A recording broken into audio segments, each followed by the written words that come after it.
Good morning all of student. पिछली कक्षा में अपन ने बहुलक के क्लासिफिकेशन के बारे में पढ़ा था, जिसके अंदर स्रोत के आधार पर वर्गीकरण, संरचना के आधार पर वर्गीकरण एंड आणविक बलों के आधार पर वर्गीकरण। उसके अंदर एक प्रश्न बनता है कि ताप सुगठ्य बहुलक और ताप दृढ़ बहुलक के अंदर अंतर क्या है। तो देखिए, इसके अंदर सबसे पहले अपन लेते हैं ताप सुगठ्य बहुलक, जिसको बोलते हैं थर्मोप्लास्टिक पॉलीमर। ताप दृढ़ बहुलक, जिसको अपन कहते हैं थर्मोसेटिंग पॉलीमर। अब देखिए, इन दोनों के बीच में डिफरेंस क्या है, इन दोनों में अंतर क्या है। तो सबसे पहले देखिए कि ये जो ताप सुगठ्य जो बहुलक है, थर्मोप्लास्टिक जो पॉलीमर है, यह जो है इसकी जो संरचना है वो रेखिक या अपन रेखी कह सकते हैं, और यह जो है वो अल्प शाखित होता है।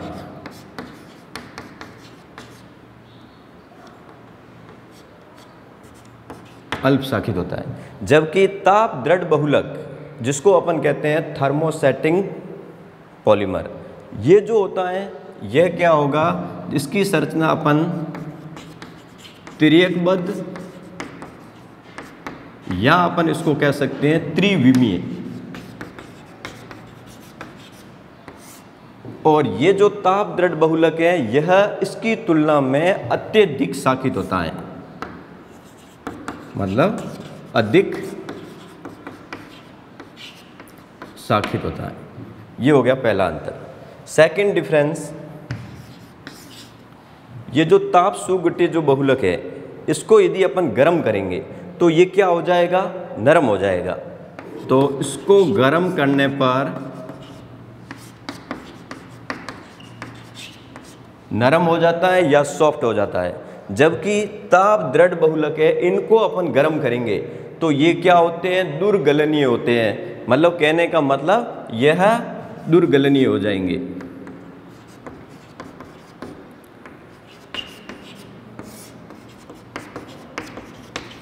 दुर्गलनीय होते हैं।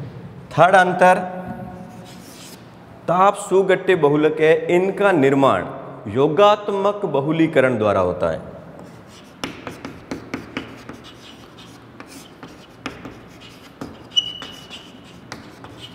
जबकि ताप दृढ़ बहुलक है, इनका जो निर्माण है वो संघनन बहुलीकरण द्वारा होता है।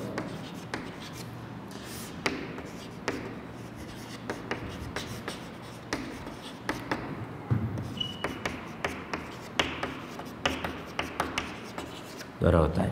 अब देखिए, ताप सुगठ्य बहुलक के अंदर चौथा अंतर यदि अपन लेना चाहे तो ये ताप सुगठ्य जो बहुलक है, इनका अपन पुनः यूज किया जा सकता है। इसको अपन जिस इस सांचे के अंदर डालना चाहे उसके अंदर अपन इसको डाल सकते हैं, इसका पुनः यूज किया जा सकता है। जबकि ताप दृढ़ बहुलक है, इसका पुनः यूज नहीं किया जा सकता है। इसके अलावा इसके अंदर अंतर अपन देखें तो ताप सुगठ्य बहुलक है, यह कार्बनिक जो विलायक होते हैं, कार्बनिक विलायकों में विलय होते हैं। जबकि ताप दृढ़ बहुलक है, यह अकार्बनिक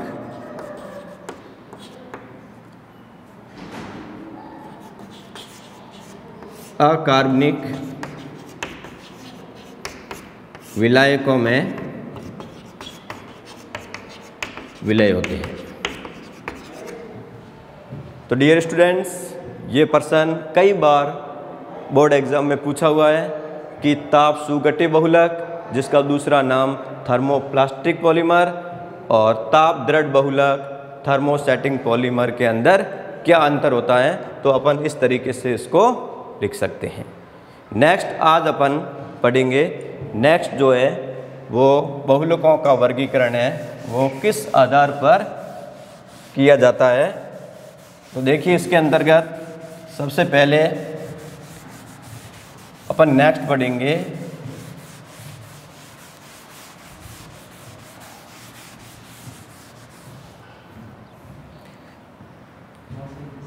चौथा टाइप है वो है इसके अंतर्गत संश्लेषण के आधार पर।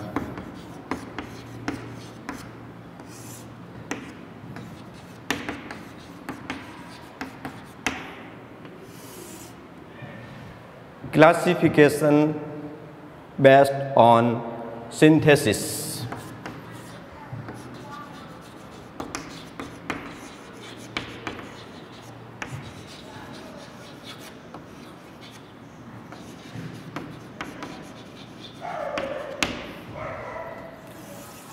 क्लासिफिकेशन बेस्ड ऑन सिंथेसिस के आधार पर बहुलकों को कितने भागों में डिवाइड किया जा सकता है? तो यह जो वर्गीकरण है, जो एक साइंटिस्ट था जिसका नाम था कैरोथस,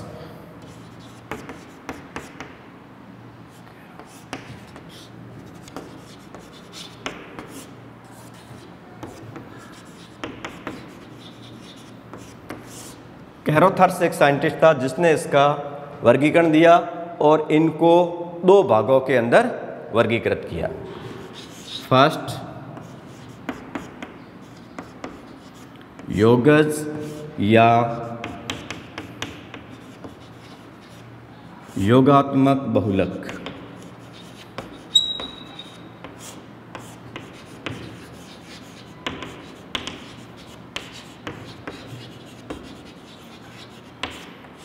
addition polymers. Second type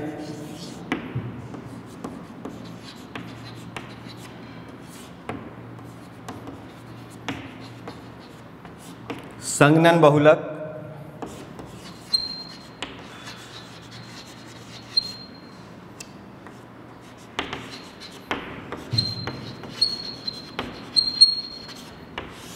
condensation polymer. अब अपन फर्स्ट पढ़ेंगे योगज या योगात्मक बहुलक। अभी आप फर्स्ट पढ़ेंगे।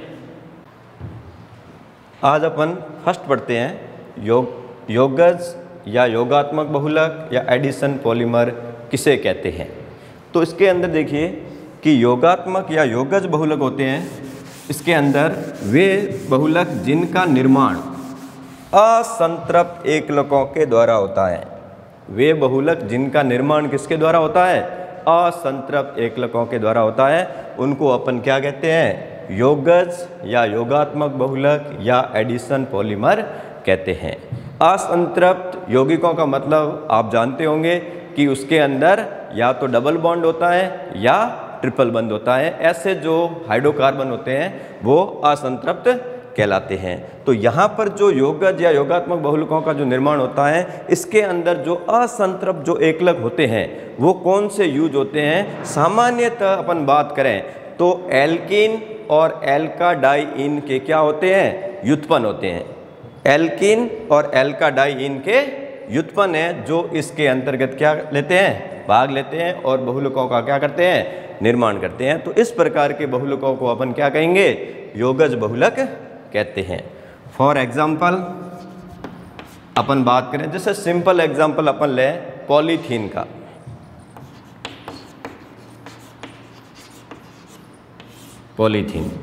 पॉलीथीन का निर्माण किससे होता है? तो उसमें एकलक इकाई क्या होती है? तो एकलक इकाई का मतलब यही है कि उसके अंदर जो मोनोमर है वो कौन होगा और ऐसी कौन सी यूनिट है जो बार बार रिपीट होगी। तो अपन इसके अंदर लेंगे ethene, CH2 double bond CH2, ethene या इसको एथिलीन कहते हैं।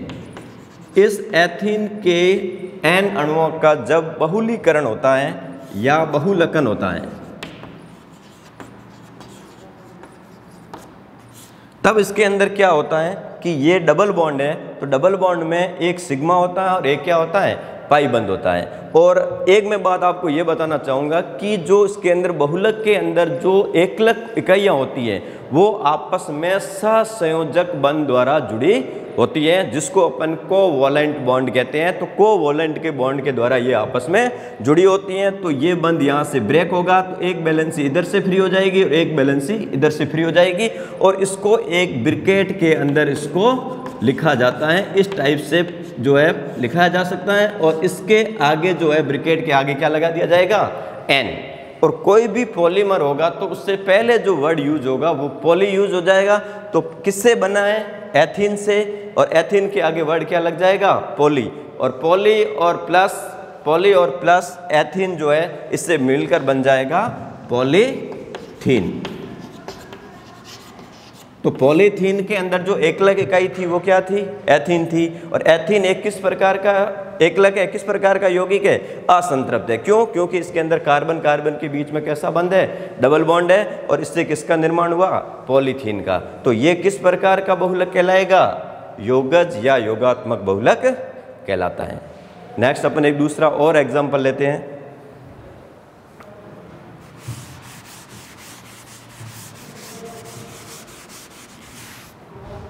जैसे आता है, अपन लेते हैं पॉलीप्रोपीन।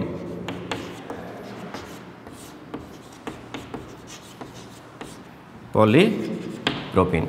अब पॉलीप्रोपीन के अंदर एकलक इकाई क्या होगी, तो अपन प्रोपीन लेते हैं। प्रोपीन के कितने अणु ले लिए अपन ने, एन अणु। इसका अपन क्या करेंगे,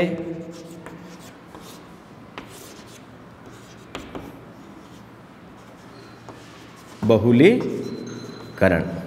अब यहां पर अपन बहुलीकरण करेंगे तो इसके अंदर इस कार्बन और इस कार्बन के बीच में डबल बॉन्ड है, तो यह एक असंतृप्त यौगिक है।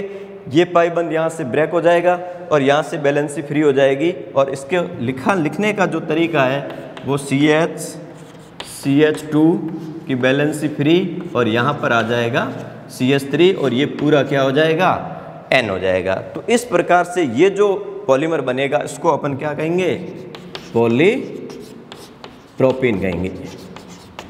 तो इस प्रकार से अपन इसका निर्माण कर सकते हैं। तो इस प्रकार के जो बहुलक होते हैं वो क्या कहलाते हैं, योगज बहुलक कहलाते हैं। अब इसके अंदर एकलक इकाई क्या थी, एक ही थी, प्रोपीन थी। और ये प्रोपीन ही बार बार क्या हो रही है, रिपीट हो रही है। और पहले वाला एग्जाम्पल अपन ने किसका लिया था, पॉलीथीन का लिया था, और जिसके अंदर भी एकलक इकाई क्या थी, एथीन थी। तो इसका मतलब ये हुआ कि इसके अंदर एक ही प्रकार की इकाई होती है। इसका वर्गीकरण आगे अपन कंपोनेंट्स यूनिट्स से अलग से पढ़ेंगे, लेकिन यहाँ मैं थोड़ा सा बता देता हूँ कि इस प्रकार की जो इकाइयाँ एक ही प्रकार की इकाइयाँ यदि बार बार जो है रिपीट्स हो रही है तो इसको अपन एक नाम से जाना जाता है। इसके आगे एक वर्ड अपन लगा सकते हैं जिसको अपन कहते हैं समयोगात्मक बहुलक भी कह सकते हैं। तो इन दोनों जो अपन एग्जाम्पल लिया ये दोनों कैसे थे, समयोगात्मक थे।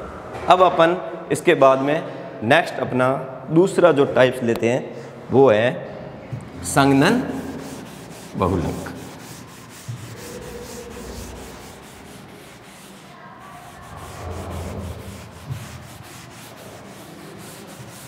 अब देखिए संघनन बहुलक के अंतर्गत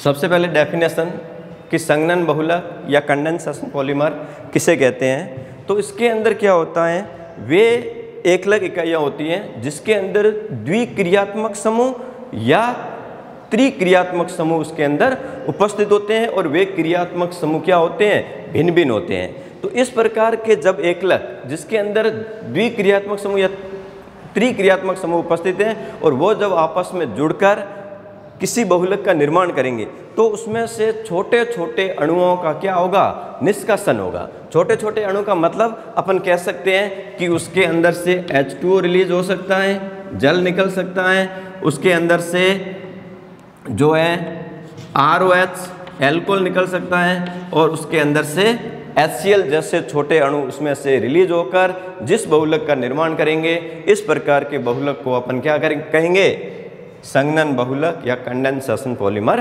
कहते हैं।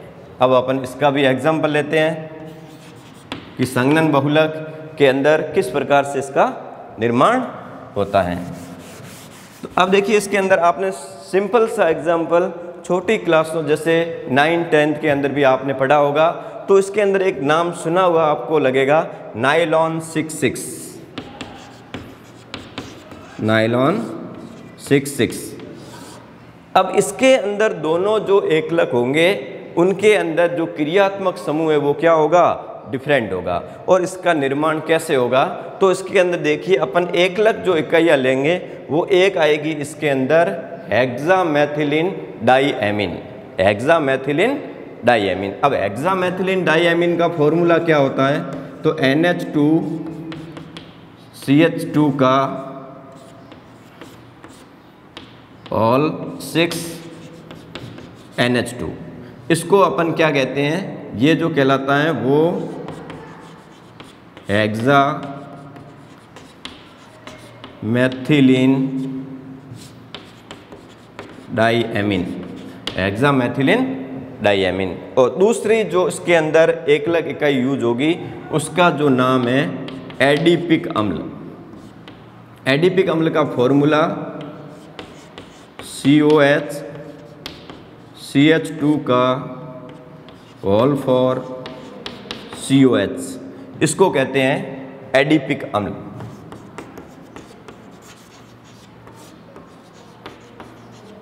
ये दो एकलक इकाइयाँ आपस में जुड़कर किसका निर्माण करेगी, नाइलॉन 6,6 का निर्माण करती हैं। अब देखिए अपन इसकी जो है रिएक्शन लेते हैं, कैसे ये नाइलॉन 6,6 बनता है। तो इसके अंदर देखो सबसे पहले अपन लेते हैं हेक्सामेथिलीन डाइएमीन। इस रिएक्शन को समझने के लिए मैं इस प्रकार लिख सकता हूँ कि ये जैसे अपना हेक्सामेथिलीन डाइएमीन,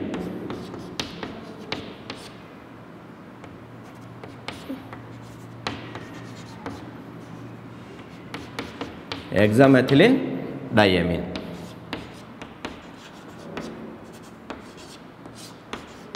हेक्सामेथिलीन डाइएमीन, इसके कितने अणु लेते हैं, N अणु। और N अणु ही अपन किसके लेंगे, एडिपिक अम्ल के।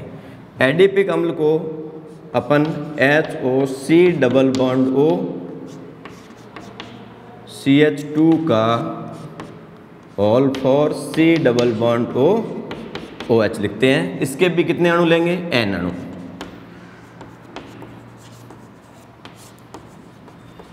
एडिपिक अम्ल, अब ये हो गया हेक्सामेथिलीन डाइएमीन के N अणु और एडिपिक अम्ल के N अणु। जब इसके अंदर बहुलीकरण या बहुलकन जब होता है तब देखो जो निर्माण होगा वो नाइलॉन 6,6 कहलाएगा। अब इसके अंदर रिएक्शन कैसे होगी, देखो इस हेक्सामेथिलीन डाइएमीन का यहाँ से ये H हटेगा, यहाँ से H हट गया, और इसका एडिपिक अम्ल का यहाँ से क्या हटेगा, OH हटेगा। इस हेक्सामेथिलीन डाइएमीन का यहाँ से क्या हटेगा, H, और इस एडिपिक अम्ल का यहाँ से क्या हटेगा, OH हटेगा। अब यहाँ पर ये H और ये OH मिलकर क्या बना देगा, H2O। ये H और ये OH मिलकर क्या बना देगा, H2O। तो कितने मोल रिलीज होंगे, H2O। H2O मतलब जल के N मोल यहाँ से क्या हो जाएंगे, रिलीज हो जाएंगे, और बाकी दोनों ये जो एकलक इकाइयाँ हैं ये आपस में क्या हो जाएगी, जुड़ जाएगी। अब देखो कैसे बनेगा, तो देखो यहाँ से ये H फ्री हो गया, तो पीछे देखो अपना क्या बचा, NH। यहाँ से इस H को अपन ने क्या कर दिया, फ्री कर दिया। ये आगे किससे जुड़ा हुआ है, CH2 ऑल 6, ये N, ये H। अब यहाँ से H फ्री हो गया तो ये अपने H को यहाँ से क्या कर दिया, फ्री। अब ये डायरेक्ट देखो किससे जुड़ा हुआ है, C से, तो ये हो गया C डबल बॉन्ड O, ये हो गया CH2 का होल फॉर, ये C डबल बॉन्ड O, और यहाँ से क्या हट गया, OH हट गया, तो इसको अपने ब्रैकेट में लिख लिया N, और प्लस क्या हो जाएगा NH2। अब ये जो अपना बना इसको अपन क्या कहेंगे, नाइलॉन 6,6 कहते हैं। अब यहाँ पर एक चीज़ देखने को मिलती है कि इसके अंदर जो रिपीट्स जो यूनिट्स है इसके अंदर ये CONH बंद है, ये बार बार यहाँ पर क्या हो रहा है, रिपीट हो रहा है। तो इसलिए इस प्रकार के जो बहुलक होते हैं जिसके अंदर और CONH बंध को अपन कैसा बॉन्ड कहते हैं, एमाइड बंध कहते हैं। तो इसके अंदर जो पुनरावृत्ति हो रही है वो किस बॉन्ड की हो रही है, एमाइड बंध की हो रही है। तो इस प्रकार के जो पॉलीमर होते हैं तो उसको अपन, इस पॉलीमर को अपन क्या कह सकते हैं, पॉलीएमाइड बी बहुलक भी कह सकते हैं। क्यों? क्योंकि इसके अंदर जो है वो CONH बंध की क्या हो रही है, पुनरावृत्ति हो रही है। तो ये जो एग्जाम्पल था वो किसका था, संघनन बहुलक। और संघनन बहुलक के अंदर अपने एग्जाम्पल किसका लिया है, ये एग्जाम्पल है नायलॉन 6 कहते हैं। और इसके अंदर एकलक इकाई हेक्सामेथिलीन डाइएमीन और एडिपिक अम्ल है। और इन दोनों के अंदर बहुलकन के द्वारा जो निर्माण हो रहा है वो किसका निर्माण हो रहा है, नायलॉन 6 का निर्माण हो रहा है। अब यहाँ पर दो चीज़ लिखी हुई आ रही है कि इसमें नायलॉन 6 दो बार लिखा हुआ रहा। इसका मीन्स क्या है, इसका मीन्स यहाँ है कि जो अपना एकलक इकाई है, जैसे अपन कह सकते हैं कि हेक्सामेथिलीन डाइएमीन है, तो हेक्सामेथिलीन डाइएमीन के अंदर देखो कार्बन परमाणु कितने हैं, यहाँ पर देखो आप, ये कार्बन के आगे 6 लगा हुआ तो इसका मतलब 6 कार्बन परमाणु है। और जबकि इसके अंदर देखो आप एडिपिक अम्ल के अंदर देखो कार्बन परमाणु कितने हैं, 4, ये हो गए, 1 5 और 1 6। तो इसके अंदर भी कितने कार्बन परमाणु है, 6। इसका मतलब 6 कार्बन परमाणु हेक्सामेथिलीन डाइएमीन और 6 कार्बन परमाणु एडिपिक अम्ल के इसके अंदर क्या ले रहे हैं, भाग ले रहे हैं और जुड़कर जिस बहुलक का निर्माण कर रहे हैं तो उसका नाम क्या रखा गया, नायलॉन 6 रखा गया। तो ये अपना इसके अंदर क्लासिफिकेशन बेस्ड ऑन सिंथेसिस के आधार पर अपने कहा कि जो है बहुलक है वो 2 प्रकार के होते हैं, एक हो गया योगज और दूसरा हो गया इसके अंतर्गत संघनन बहुलक। अब संघनन बहुलक का दूसरा एग्जाम्पल अपन और भी ले सकते हैं जिसके अंदर आता है टेरिलीन, या आपने नाम सुना होगा डेक्रोन। डेक्रोन या टेरिलीन कैसे बनता है और इसका निर्माण कैसे होता है और इसमें एकलक इकाई क्या होती है और किस प्रकार से इसके अंदर भाग लेती है, तो इसके बारे में अपन पढ़ते हैं। तो अपन का नेक्स्ट जो एग्जाम्पल है वो अपन संघनन बहुलक के अंदर लेने जा रहे हैं जिसका नाम है टेरिलीन। इसका अन्य नाम डेक्रोन के नाम से भी इसको जाना जाता है। अब देखिए इसके अंदर टेरिलीन या डेक्रोन का निर्माण कैसे होता है, इसके अंदर एकलक इकाई कौन सी होती है। तो एक एकलक इकाई इसके अंदर जो होती है उसका नाम है एथिलीन ग्लाइकोल, एथिलीन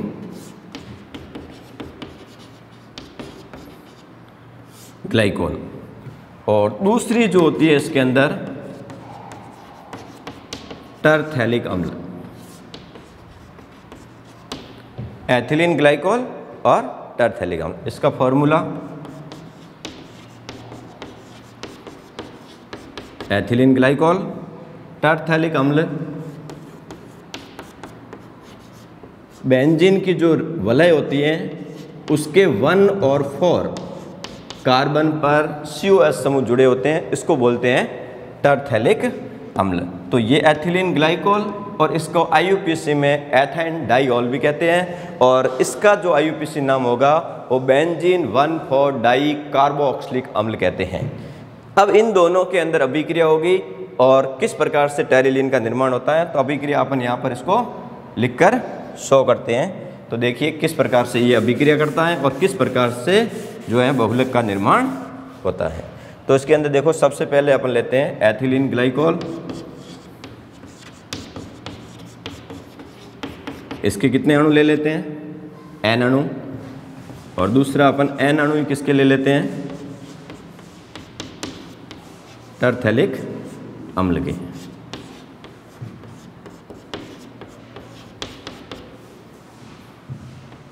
इसके अंदर जब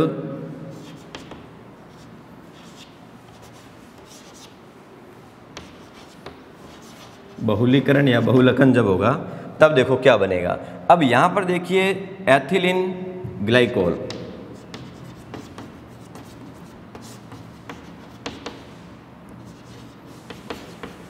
एथेन डाइऑल व टरथैलिक अम्ल। अब देखिए इसके अंदर एथिलीन ग्लाइकोल का यहाँ से क्या हटेगा, H हटेगा, और टरथैलिक अम्ल का यहाँ से क्या हटेगा, OH हटेगा। एथिलीन ग्लाइकोल का दूसरा H यहाँ से रिलीज होगा और टरथैलिक अम्ल का यहाँ से OH रिलीज होगा।